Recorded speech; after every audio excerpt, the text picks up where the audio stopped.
Bismillahirrahmanirrahim. Assalamualaikum warahmatullahi wabarakatuh.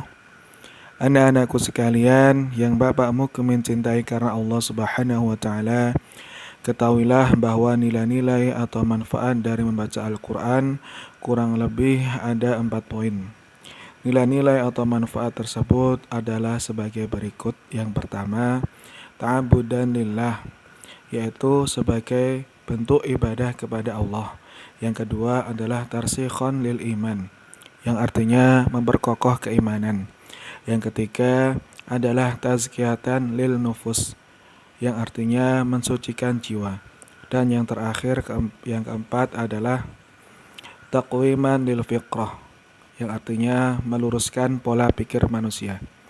Salah satu nilai atau manfaat yang telah disebutkan di atas adalah ta'abudan lillah, yang artinya sebagai bentuk ibadah kepada Allah, sebagaimana yang telah disabdakan oleh Rasulullah Muhammad SAW, man qara'a harfan min kitabillah falahu bihi hasanah wal hasanatu bi asyri amthaliha la aqulu alif lam mim harfun walakin alifun harfun wa lamun harfun wa mimun harfun, yang artinya Rasulullah Muhammad SAW bersabda, barang siapa yang membaca satu huruf dari Al-Quran, maka baginya satu kebaikan dengan bacaan tersebut, dan satu kebaikan dilipat gandakan menjadi 10 kebaikan.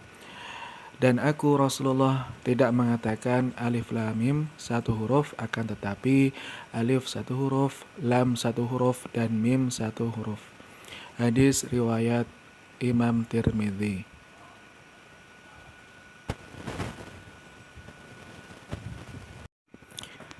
Anak-anakku sekalian yang Bapakmu mencintai karena Allah Subhanahu wa taala, karena membaca Al-Qur'an itu merupakan suatu ibadah yang murni, maka tentu harus diperhatikan adab-adab dalam membaca Al-Qur'an supaya memperoleh keutamaannya.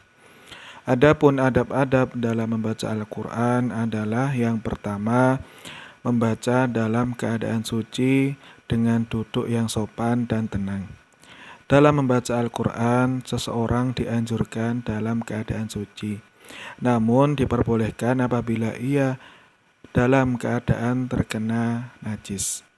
Dalam kitab At-Tibyan, Imam Harumain berkata, orang yang membaca Al-Qur'an dalam keadaan najis, dia tidak dikatakan mengerjakan hal yang makruh, akan tetapi dia meninggalkan sesuatu yang utama.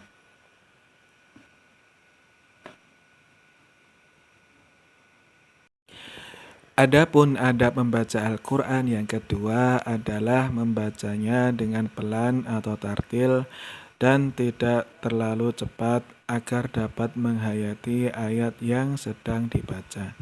Allah Subhanahu wa taala memerintahkan kita agar membaca Al-Qur'an dengan tartil sebagaimana firman Allah Subhanahu wa taala dalam Al-Qur'an, A'udzubillahi minasyaitonirrajim. Bismillahirrahmanirrahim.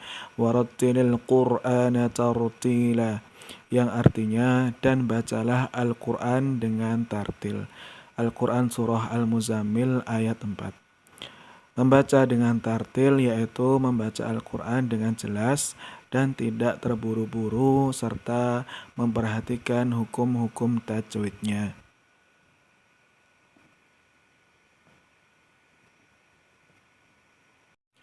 Adapun adab yang ketiga adalah membaguskan suara ketika membaca Al-Qur'an, sebagaimana sabda Rasulullah Muhammad SAW yang artinya, hiasilah Al-Qur'an dengan suaramu. Hadis riwayat Imam Ahmad, Ibnu Majah, dan Al-Hakim.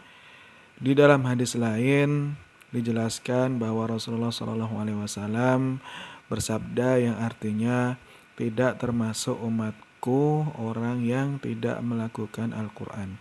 Hadis riwayat Imam Bukhari dan Imam Muslim. Maksud hadis ini adalah membaca Al-Qur'an dengan susunan bacaan yang jelas dan makhraj huruf yang benar. Panjang pendeknya bacaan tidak sampai keluar dari ketentuan kaidah-kaidah tajwid.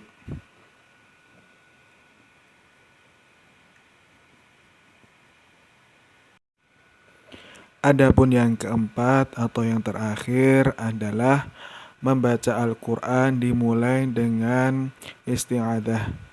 Allah Subhanahu wa Ta'ala berfirman yang artinya, dan bila kamu akan membaca Al-Quran, maka mintalah perlindungan kepada Allah Subhanahu wa Ta'ala dari godaan-godaan syaitan yang terkutuk. Al-Quran Surah An-Nahl ayat 98. Anak-anakku sekalian yang Bapak mukmin cintai karena Allah Subhanahu wa Ta'ala, semoga dengan mengetahui adab-adab membaca Al-Quran, anak-anakku sekalian bisa melazimi bacaan Al-Quran sehingga tidak ada satu hari pun yang terlewat tanpa membaca Al-Quran. Sehingga apabila anak-anakku sekalian telah mampu melazimi membaca Al-Quran setiap hari, insya Allah Allah akan menjadikan bacaan Al-Quran anak-anakku sekalian sebagai syafaat baik di dunia maupun di akhirat. Amin, amin ya rabbal alamin. Wassalamualaikum warahmatullahi wabarakatuh.